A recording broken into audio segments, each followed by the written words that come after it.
Without intervention, the Crims get younger and the Badlands get bigger, reflects Rachel Smalley in her column this week. And Rachel, you've been having a think about life out west and some of the crime that you've seen over your time. Yeah, absolutely. I lived in West Auckland, well, out in Piha on the coast for the best part of a decade until about 18 months ago. And during that decade, you certainly see some challenges. It's an area, I really love West Auckland, but it is an area where there are a lot of disengaged, disenfranchised people living there, and certainly lots of groups of youth as well. And some of the crime I saw during that time was also when, during John Key's government, when Bill English was doing a lot of work to research what he wanted to develop, which was the social investment policy. And, sometimes I think throughout your career, you come across moments in time politically which are really, they gel with you. And I remember being really intrigued about what Bill English was doing, the data he was trying to capture, and ultimately to work out when was the best time to spend money on whom and, where and when.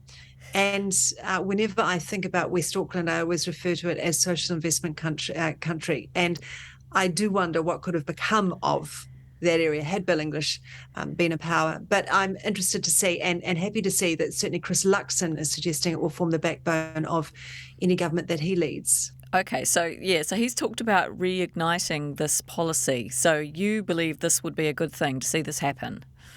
Yeah, I do. I mean, the devil's in the detail, obviously, but it makes sense to me, Maria, when I had spoken with Sir Bill English and during his time in Key's government, and he talked to me about it, and he used the example of a 16-year-old pregnant girl, a fictitious person, but he said, what he was looking at was when was the best time to invest in her, and he said it's possibly, the first time she presents at hospital, they realize they've got a teenage pregnancy on their hands, and so what do they do? And he said it could be the case where you invest, $500,000 at that age in her, and you provide her with housing, you provide her with parenting support, you provide her with pathways to education, and further her education, rather than 10 years down the track when she might have, say, 6 children, none of them are employed, they've all got issues around substance abuse, they are truant from school, and she is potentially unemployable. And then that becomes, a multi-million-dollar issue of people going in and out of corrections in the justice system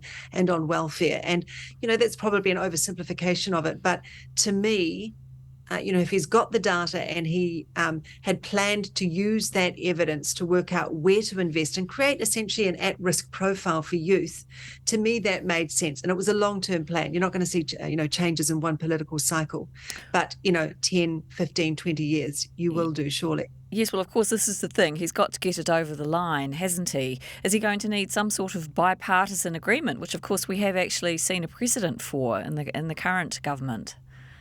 Yeah, absolutely. It's Labor had its own approach, and as you know, in politics, Maria, for Labor to have picked up all of that data and used it off the back of what Bill English had done when it came into government, that's pretty challenging for a political party. It shouldn't be, but it is.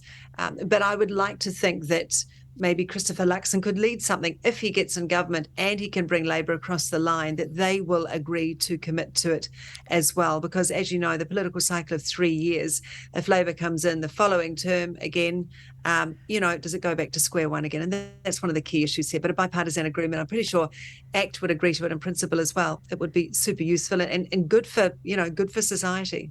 Yes, because of course if we don't start making some changes, we're going to see more cases like the one that you remember, the 13-year-old murderer of Aaron Kumar, the dairy owner in West Auckland, which was just the most shocking story, wasn't it? Yeah, it was horrendous. And, as I say, I used to drive through Henderson every day. We used to joke about it, Henderson, coming from Piha and going into the city. And I drove past the Rousade dairy, and that was where a 13-year-old had stabbed in the early hours of the morning the dairy owner, Aaron Kumar. And the 13-year-old, as it worked out, was one of 10 children. His mother had been giving him marijuana to try and wean him off synthetic cannabis. He'd been hit by a car when he was younger. He'd never had rehabilitation for a severe brain injury.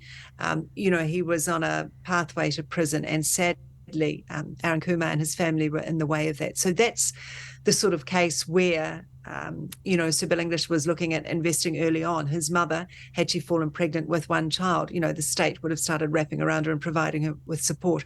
It won't help everybody, but it certainly, you would like to think, would help prevent some of those cases. And, at the moment, what's the alternative? We're putting up bollards. We're talking about we need a lot more police. Well, that's necessary right now, but it's very much ambulance at the bottom of the cliff. So, a social investment policy which intervenes if Christopher Luxon gets in government, if he brings it in, which he says he would, I think is, that's a bit of light at the end of the tunnel for some of us. Rachel Smalley, thanks for joining us. Thank you.